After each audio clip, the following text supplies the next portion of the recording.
Hello everyone, welcome back to my channel. Today I have Mr. Naganagouda. He is the global head of Global Edge Software Solutions. So welcome Naganagouda to our channel.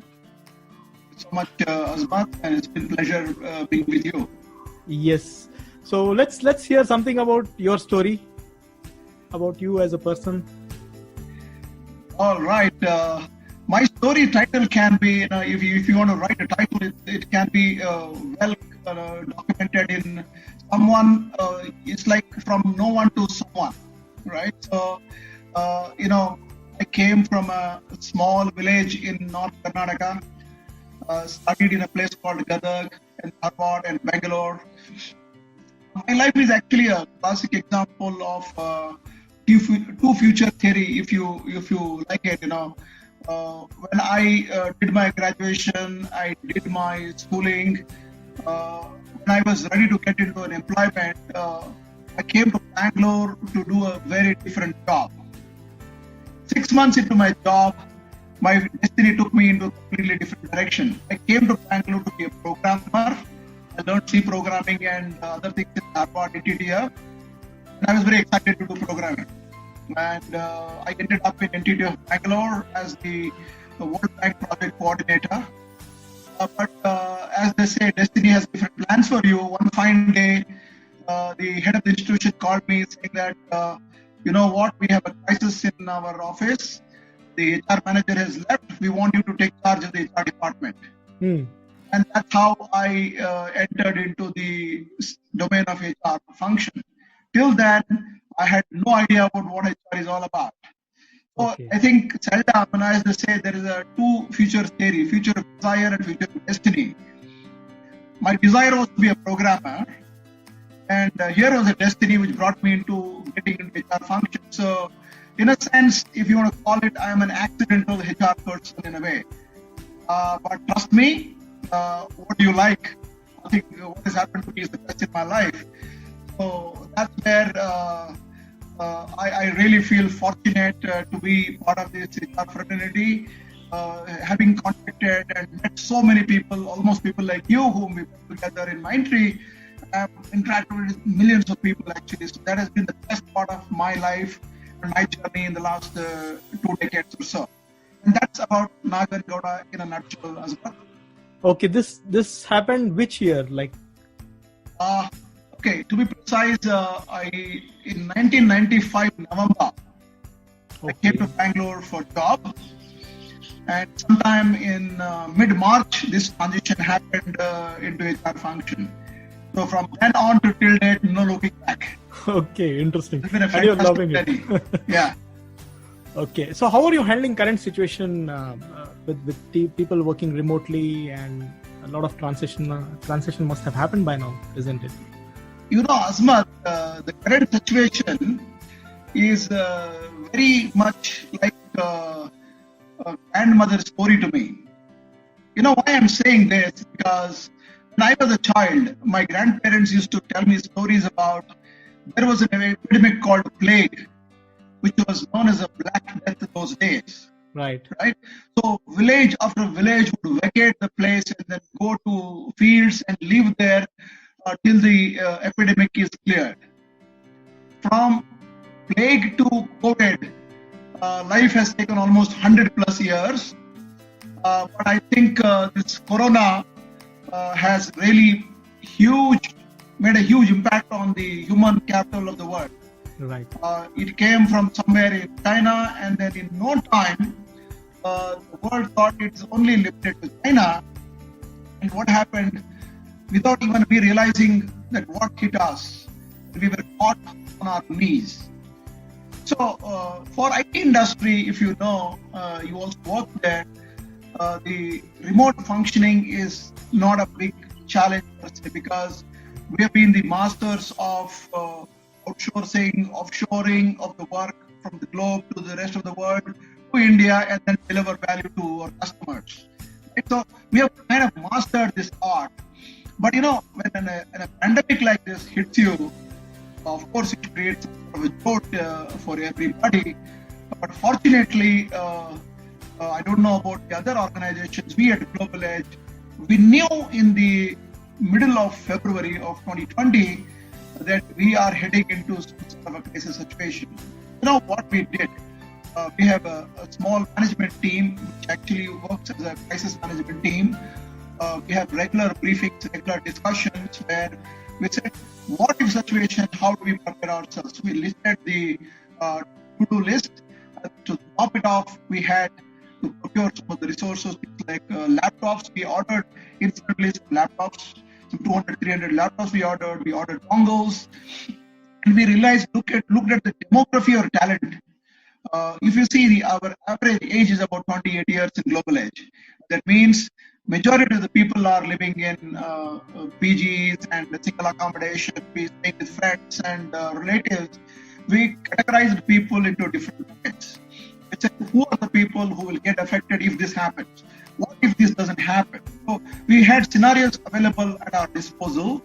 The moment we realized that the national lockdown is going to happen, by then we had already worked on something called an emergency execution plan. We call it as a BCP, business contingency plan. So what we actually did was we ensured we moved some of our people who are in PG, moved them to safer places like hotels and nearby places just behind our offices. And then we looked at people who are in desktops, who needs to be supported with laptops.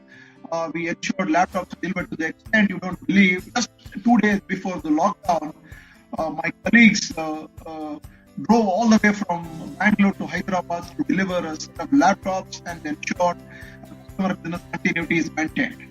Right. That is another aspect. Okay, the third aspect is how to prepare our workplace to make sure that we don't risk our employees' safety. We, for the first time in the history of Global Edge, we invoked 97% of the people started working from home from 24th March. That was unimaginable. So what it led to is basically the management team worked so cohesively as one unit. We literally worked around the clock 24/7 to ensure everything is in place. We customer communication, employee communication, and ensure across the globe people, because we are not only an Indian company, we are a global company. Our offices are all over the place, and we had to take care of the safety of everybody. So we ensured people moved to the different places. We helped people. Even some people wanted to move to the native places. Right. It's perfectly fine. I know we ensure you have VPN connection, you have a system available, you are available on call all the time. So just go ahead and then be with your parents and be with your loved ones. So as I speak, majority of our people are distributed across the country and elsewhere in the US and Taiwan and a few other places, but all of us are contributing more than 100%. So in a way, it was a great opportunity. A crisis, along with the crisis, it brings in a challenge also to see how human potential can be tested to the core. I think we lived up to the challenge and we have demonstrated our capability. And I'm very proud that our customers are unaffected, our employees are unaffected. We're all a happy family. But the country, I think, has done exceedingly well as compared to the rest of the world.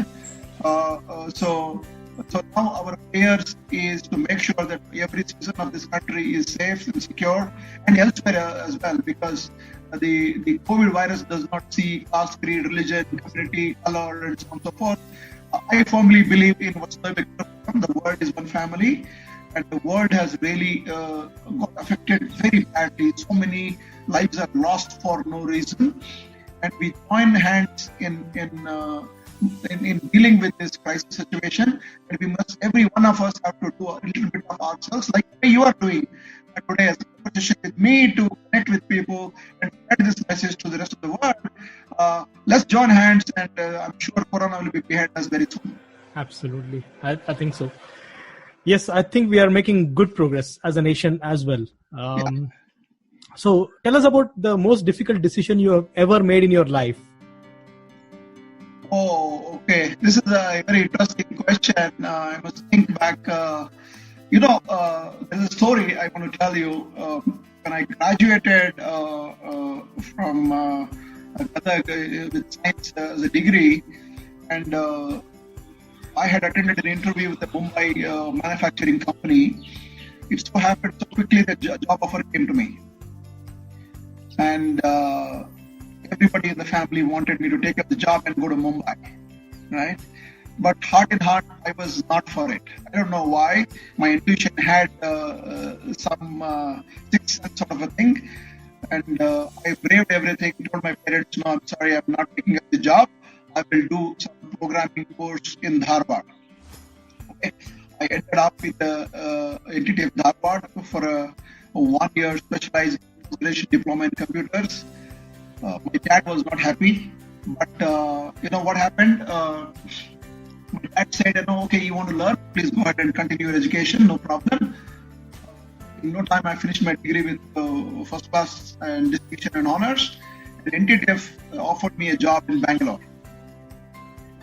So again, there was a gap between me joining the job and having graduated from NTTF. So there were almost like 3-4 months. Entire family kept pestering me, saying that, you had a good job, you gave up the job, you did not take it up, now you're blah, blah, blah, put into the family, we wanted you to do well, and so on and so forth. I told my parents, I will never let you guys down, just give me some more time. And that time came in the month of October, where I got a call from NTTF saying that please come and join us in Bangalore. And it so happened, the day I landed in Bangalore, there was an entire Bangalore Bandh. My office was in Electronic City, and I landed up in Bangalore for the first time in my career, in my life, not knowing where to go. So the journey from Majestic to Electronic City itself was an exploration and adventure. Oh my God. You won't believe I have taken lorries, I have taken tempos, I have taken autos, and I walked to Electronic City to join my employment. But it was amazing. Now, looking back, when you asked the question, should I have taken the job in Mumbai, what would happen to Nagan's career? And I think that was the most difficult part of saying no to my parents, because it was important for me to get into employment, because my dad was a single bread earner in the family. It didn't really support the family. But my entire family stood with me and supported me. But now life is a different story altogether. I hope it made sense to you. Yeah. It's very, very interesting story actually to take from where you started. In fact, when you said you lost 3 months, right? I thought you spent your time in skilling yourself in the areas where you're passionate about. No, those days, Azmath, to be honest, passing the degree was a big thing, because our education system is such, you take something, you produce something out, and then you get a degree, right? So skilling those days was not a very, very fancy thing to say. The thing was, you complete your degree, do you have a job on hand? If you have a job, you're a good guy. Okay. All right? So I had a job, but I wanted some break from this programming concepts and so on and so forth. But I was enjoying my time with my friends and all of that. And that's where those were the golden days of my life. Those 3 months, I'll tell you, were the golden days of my life. I reconnected with all my friends, but then they're all were in jobs. They all had taken up jobs in the pharma profession, teaching profession. Somebody had become teachers. Right. Somebody had taken up higher degree. But that really helped me to connect with everybody. So I was not skilling, but I was networking at that time with people. Nice. Awesome. Yeah. I think that skill helped a lot as well. Yeah. Right. So tell us about a time when you had conflicting priorities, and what did you really do to resolve them? All right, conflicting priorities. In the early days of Mindtree, you won't believe when I joined Mindtree, I was to be precise, I was the 15th member of the Mindtree family. Mindtree did not have an office. If you know the Museum Road in Bangalore, we had, I don't know whether Museum Road, Siddharth had a small office.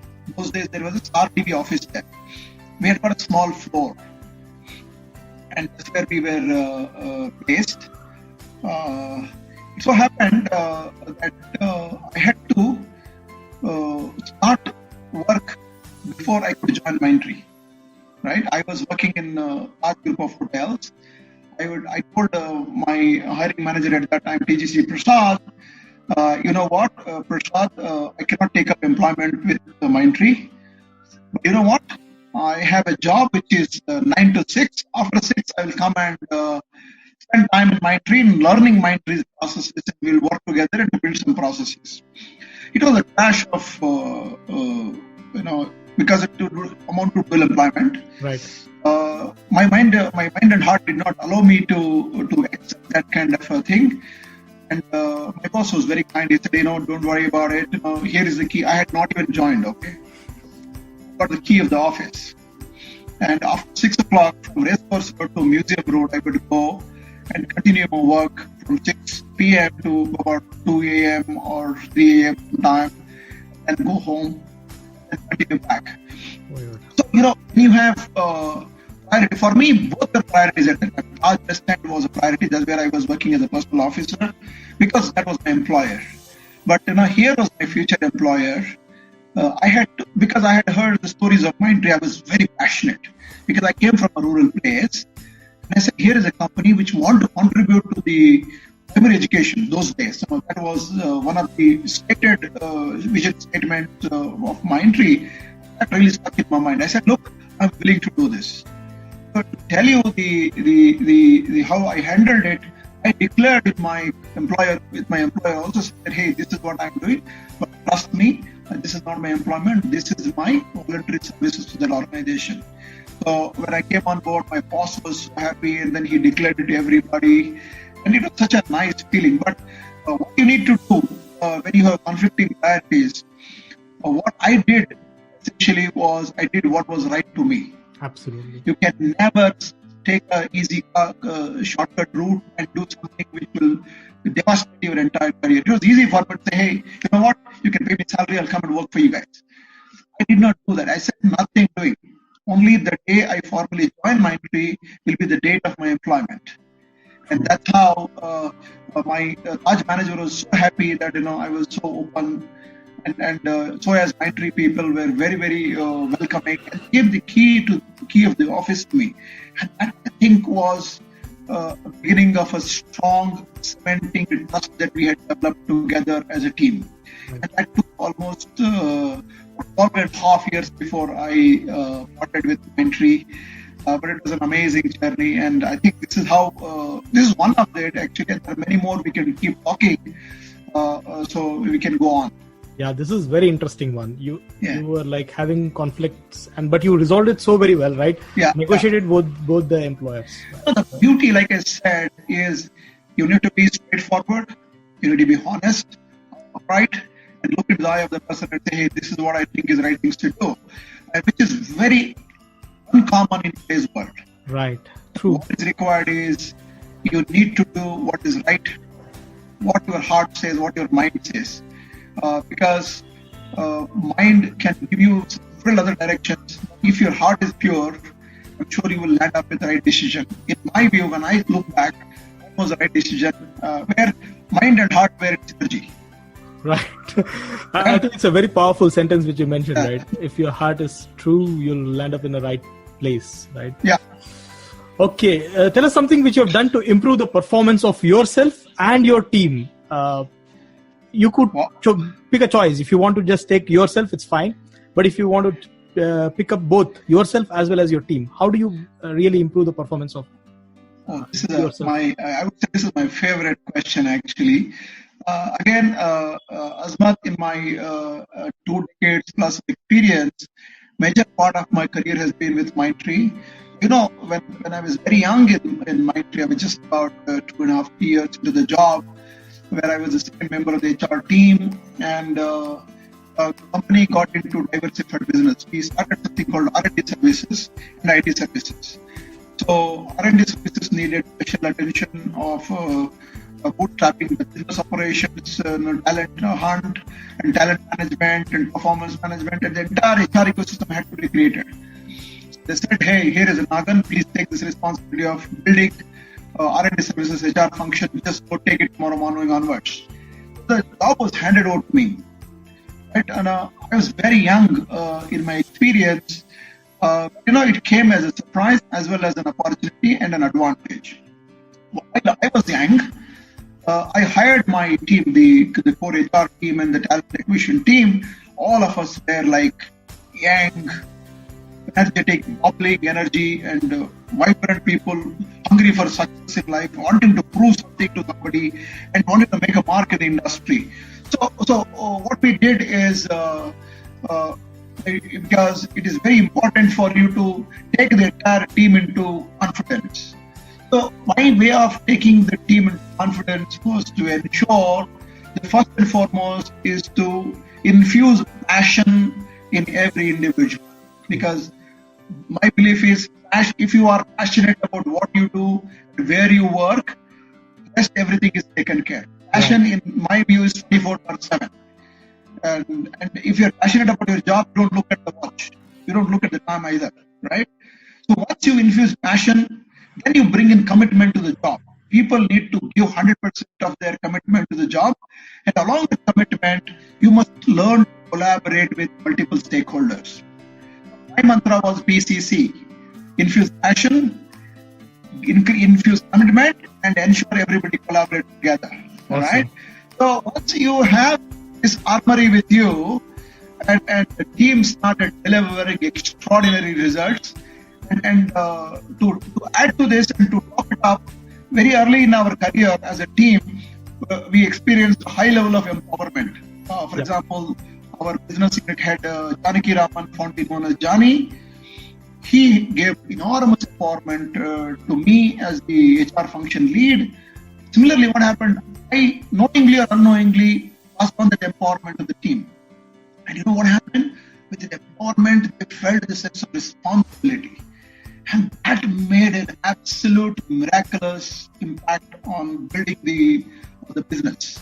That was very good. And I was fortunate to work with leaders like Jani, Shubhrato, KK, Vinod Deshmukh, and many others who extended their support unconditionally.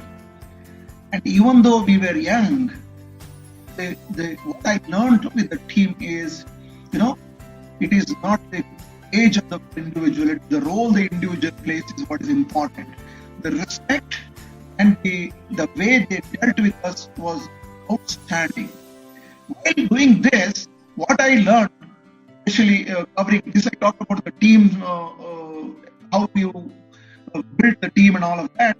So when I was groomed by many people, I specifically want to recollect the contribution of a person called DGC Prasad, who laid a strong HR foundation for Global Edge. We used to call ourselves as the people function team, a function to facilitate people requirement. We're not a resource team. We never believed that people are resources. Desks and chairs are the resources. Absolutely. Human capital actually is not a resource. It's a human mind and heart full of human potentialities, right? Right. So we said we believe in human capital and we are not resources. So he brought a lot of extraordinary foundation for HR function. And later, we had an opportunity to work with a leader called Tony Jetli, who brought in a lot of business acumen in all of us. He brought in a lot of business sense. He introduced us because he came from the business. And he really made each one of us true HR business partners in Mindtree, and that really made a big impact on all of us. Right. So I'm happy to tell you that all my learnings are passed on to my teams then and even now. At Global Edge, we have an extraordinary team. I have this philosophy in my life that life for me is only once. And my aim in life is to ensure touch as many lives as possible in your tenure in this world. And see what you have learned, what you have got must be passed on to everybody in the world if possible. And with that motto, I am beginning my journey of learning, growing, coaching, teaching, and being humble all the time. Right. Awesome. It's an amazing story to hear. And can you share us an experience where you have managed teams which don't report to you, like say vendors, multiple vendors or customers, and how did you collaborate them to deliver outcome? Again, this is a very, very interesting question. When I came back, not after I completed my stint with R&D services, right? And we grew the business from about 50 people to about 1,000 people, all right? And then I transitioned to a different role, which you call as a resource management role. And I was there for some time. And then I was given a responsibility of anchoring, managing what we called those days was a path-breaking, first ever in the industry. We created a concept called Orchard, where the conceptualization happened with people like Shubhrata Bagchi, Partha Sarthi, we call him as Partha, and many other leaders. We ideated, we debated, and we came out with a concept called Orchard, where Orchard is a place where you nurture the egg saplings, right? So we said the only way to grow Mindtree is to grow it actually from the bottom of the pyramid. We went to the different strata of the country to hire the best talent from across the country. We brought them, and what we would do, we would put them in this Orchard program for about 3 months. Concept was very simple. Without they missing their parents, without missing their teachers, and still get a feel of the corporate environment. So that was the concept. So we created a role called PALS, parent, anchor, and a leader for every engineer in the company. You know, the place was so vibrant, you won't believe. We had a school and we had a home. You have a teacher in the school, at home you have a parent. So the morning you come from home, you go to school, where you meet your parents and go to school. Come back and report to your parents what happened in the school. Wow. We actually replicated the whole damn thing in Mindtree. But this job entailed a lot of collaboration, which were not reporting to me. For example, there was a resource management team, there was a recruitment team, there were vendors who were coming from different streams of technical learning. They were from different section altogether. There was a C2 function, we called the traditional learning and development function, was called as culture and competence team. So they were involved, and the higher management was involved. So, you know, getting all these people to come together, and this is what we call, right? They did not come from outside. They came from the senior most level engineering organization. Within Mindtree, they were handpicked actually for those roles. They went through a detailed scrutiny and they came. They're senior people to me. You know, you have to work with all of them. You know what? One important element in all this thing is if you have the right intent, and you are aligned with vision of the organization, and you know what you're contributing, how you're contributing, and where it is going to impact in the larger scheme of things in the organization, the world will conspire to make you successful. Absolutely. And that's what happened actually. So everybody collaborated so well. Everybody extended the helping hand. And I must tell you, the noise of the Orchard is still even ringing in my ears even today when I speak about Orchard. Right. And even after so many years, look at the amount of passion that is coming out about this particular concept.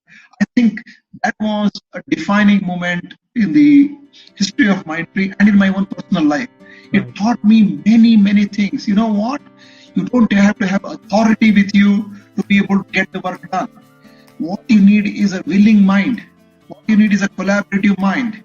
What you need is a shared vision. Absolutely. So when you have all this together, everybody will come together and work with you and make things happen. That's how we delivered what we called those days as almost the best thing in the industry. It became such a phenomena that the entire world was talking about it. We got featured extensively in the media. And I'm happy to tell you, Azmath, there are many people who graduated from the Orchard. I have left Mindtree. Today, those orchards have become a big tree in Mindtree, and they are actually nurturing larger teams. They are anchoring big and bigger roles actually they're playing in today's Mindtree. Yeah. I think the whole concept of Mindtree, was explained so very well. And it was right in front of my eyes, while you were explaining with the passion. Yeah. It's amazing to hear. Actually, there is people used to say, you can take a mind from Mindtree, but you can never take out Mindtree from the person, actually, right? So it is actually because we spent most of our professional career, we have spent in that organization. And it's a different story today. That the organization is transforming into something new and something different. But those were the golden days of our life, where the founders were so nimble, so humble, so approachable, and they were open to taking ideas from any corner of the building. So that was a phenomenal experience working in that organization, Azmath. True, agree. Okay, now more interesting questions in the last. What is the future of work according to you? How do you define it as you perceive? Future of work, my favorite subject again. You are talking about two aspects, Azmath. When you talk about future of work, I want to separate them as future and work. All right. I feel if your organization is not planning for the future, my belief is that the organization has no future. Absolutely. Right? As they say, what brought you here won't take you there. True. Right? So what brought you here won't take you there. What is required is you need to constantly, reinvent yourself. Keep reassessing yourself. Keep an eye on the future, what's happening. If you don't do it, you cease to exist. Right? So, as there is one more saying, my belief is your future is as bright as your faith. I'm making a very powerful statement. I'm not scaring anybody about the future of work. All I want to tell you is, if you believe in your faith, trust me, your future will be much brighter than your faith. Right. You must believe in yourself and in your faith. Unless you believe in yourself, nothing happens. Right? True. So that is on the future. Now, talking about the work, Azmath, you know what? The world is constantly undergoing what I call as change. It is changing not at the speed of light. It is changing at the speed of thought. Right. Right? So the change is so rapid and so fast. Nobody is realizing what I have today, is it relevant tomorrow? Right. Right? So the question is, jobs are changing, nature of work is changing, technology itself is changing so rapidly. See, when I was a student, I learned Fortran 77. I learned Q Basic. And what are we talking today? Today people are talking about R language, people are talking about NLP, people are talking about AI, ML, VR, MR. I don't know, you get lost actually with the jargon that are existing in the technology world. So when the world is transforming continuously, how can you look for one job which will be stable and constant, right? So that is the nature of job. What I can certainly tell you is there are many unknown elements in the future of work. And the future of work is continuously evolving. With certainty, Azmath, I can tell you, is every job is going to have some or the other digital component. Right. Okay? That is given already. You cannot take away the digital technology from your jobs. Work will become very innovative, will become very agile, and you can work from anywhere. The concept of my desk, my chair, my seat, my office, gone. Gone. See, you and me, we are in two different places, and we are having a nice work conversation, right? Absolutely. We are actually in the future of work. As we speak, we are experiencing future of work. And by the way, future of work is not the future. Future of work is already in action. And future also is happening right now. I believe the future belongs to those who believe in the power of their dreams. Right. But beauty is, if you believe in your dreams, every night you dream and wake up next morning and do the same thing, it will not help you. You should have dreams like our Dr. Abdul Kalam said. Your dreams should not allow you to have a good sleep. Absolutely. You prepare yourself for your dreams. Either you are working in the current environment, future environment, volatile environment, doesn't matter.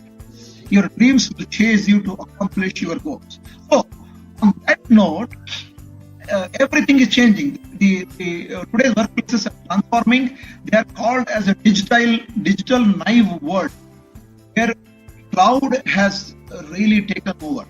Right. In the COVID pandemic that we are dealing with today, you see the contribution of cloud is so immense. In such a situation, look at what Microsoft has declared their results. Right? Look at Satya Nadella.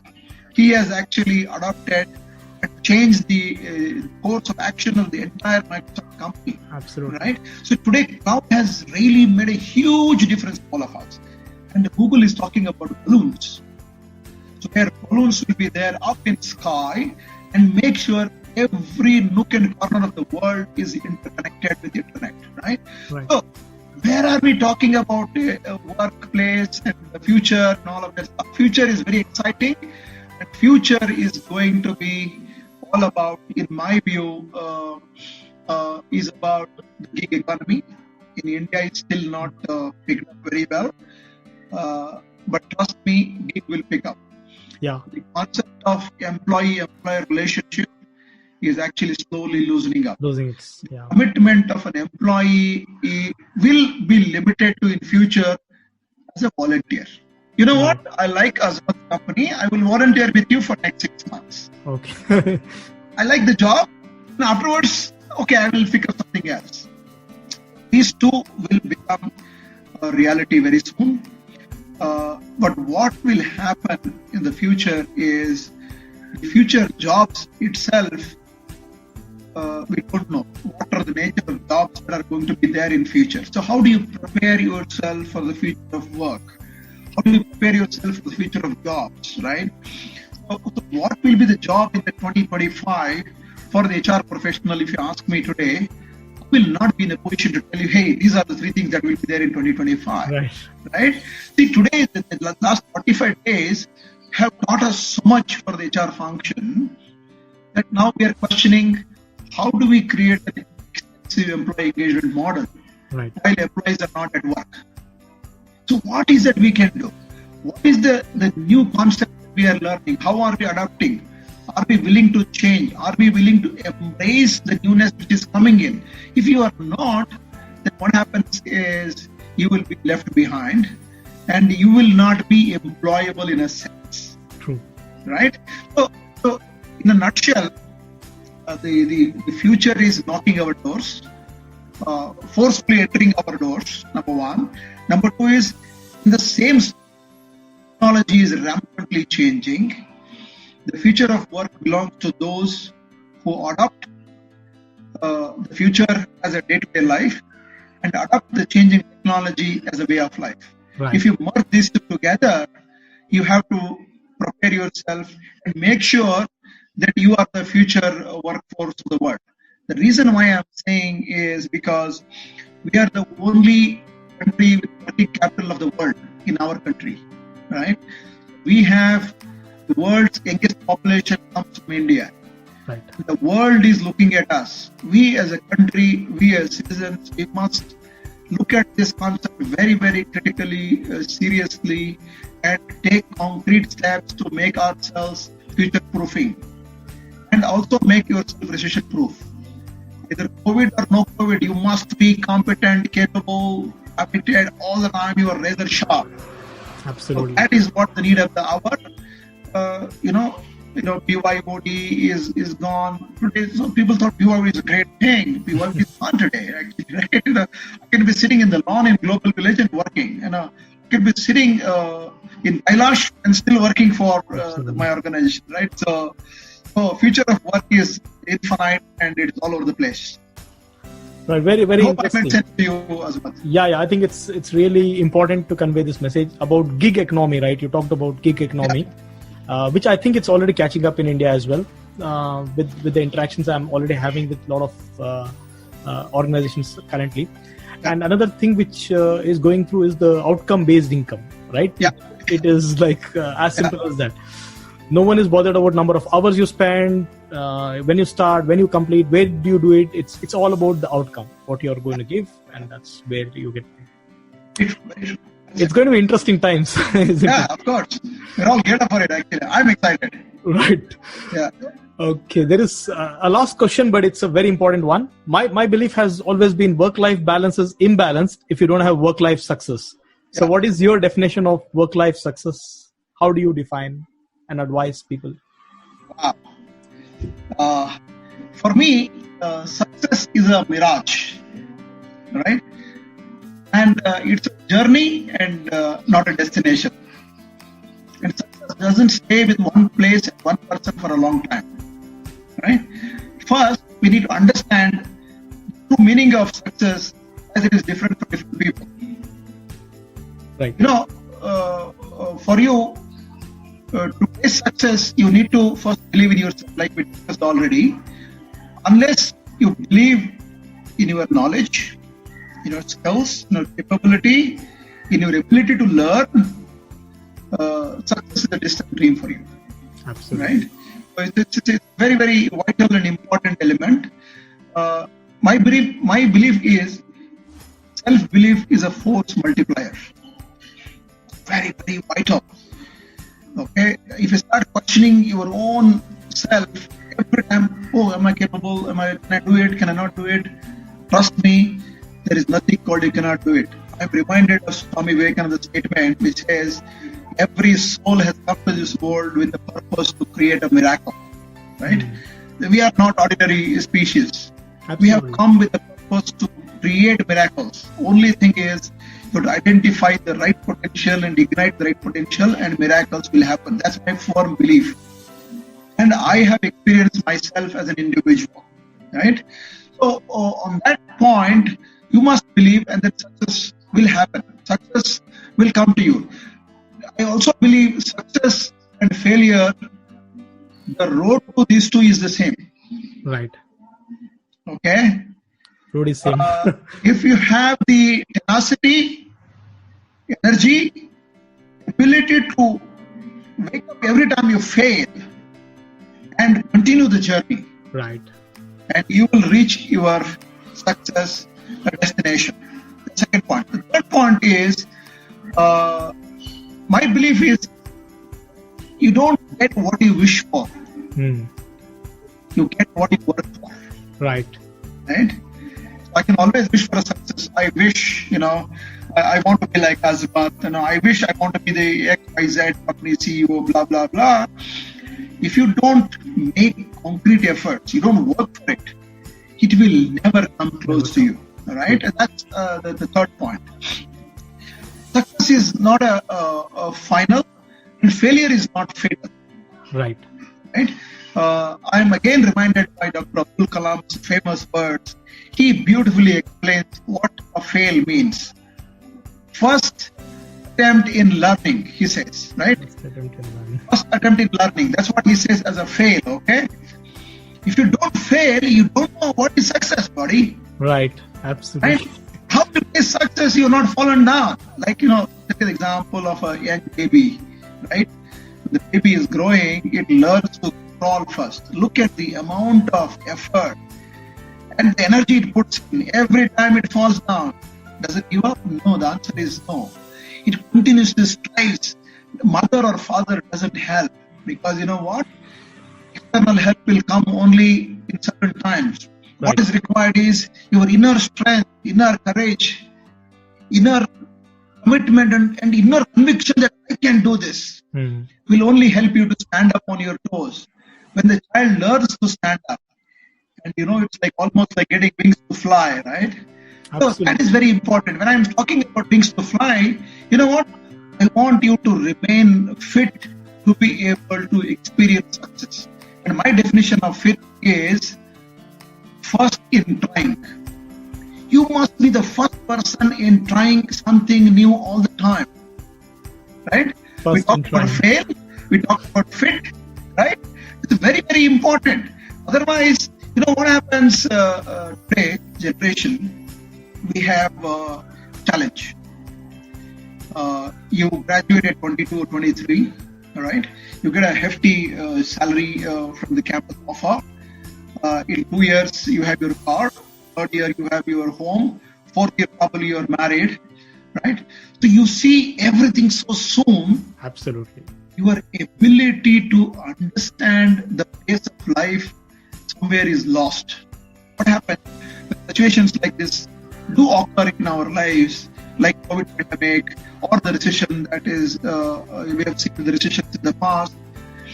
The threshold and the tolerance levels of the people is so low.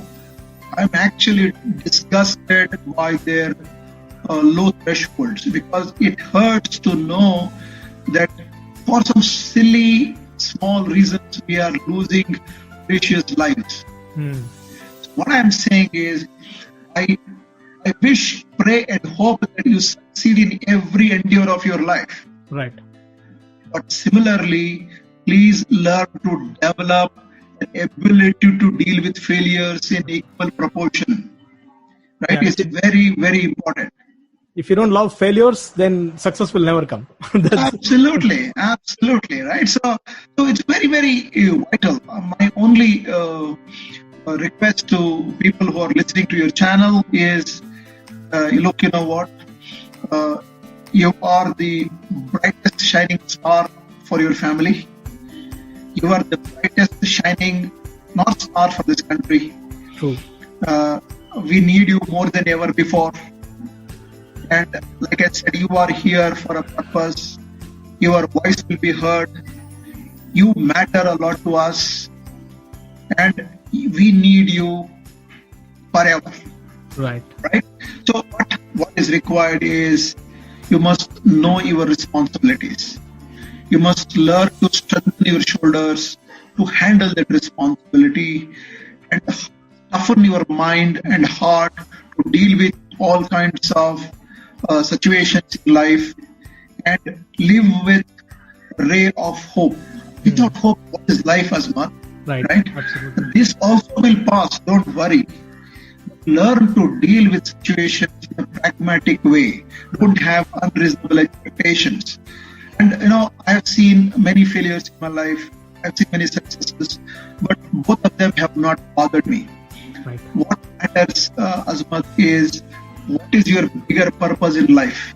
What is the goal that you wish to achieve? Like I said, I want to touch as many lives as possible. Right. I want to impact the organization where I work. I want to create an extraordinary work environment for my company.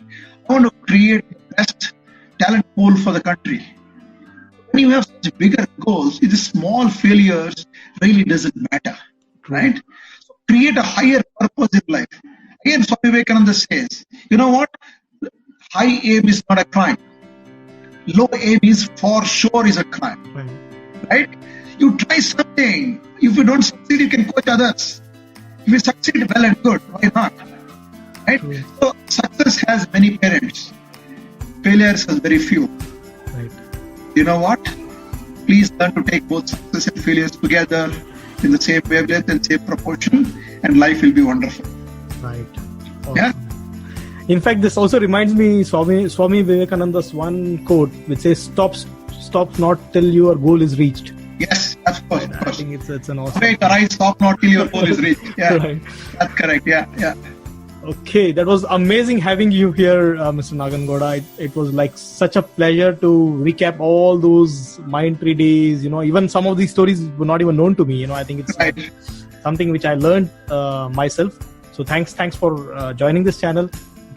I'm sure audience would love this, and they would go through this repeatedly every time to watch this, and it'll be a memorable one for sure. I must tell you, the way you reached out to me, I think you are a very persuasive guy. I was very busy. I couldn't come back and give you time. But again, as I said, I'm so happy that we worked with the same company earlier. And I truly appreciate you reaching out and having this conversation with me. I hope there is some message, there is some meaning, there's some learning for everybody. I'm also a keen learner, looking forward to hear from your viewers on what they think of this, and then I get some feedback, and also in our journey together, we will meet many times, and hopefully we will chat again in future. Thank you so much, and stay safe, stay healthy, but continue to inspire the millennial generation. You are doing a fantastic job. Thank you so much. Thank you so much. Take care.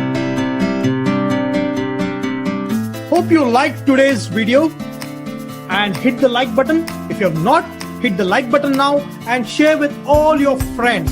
Share the happiness to the world. Let them benefit out of it.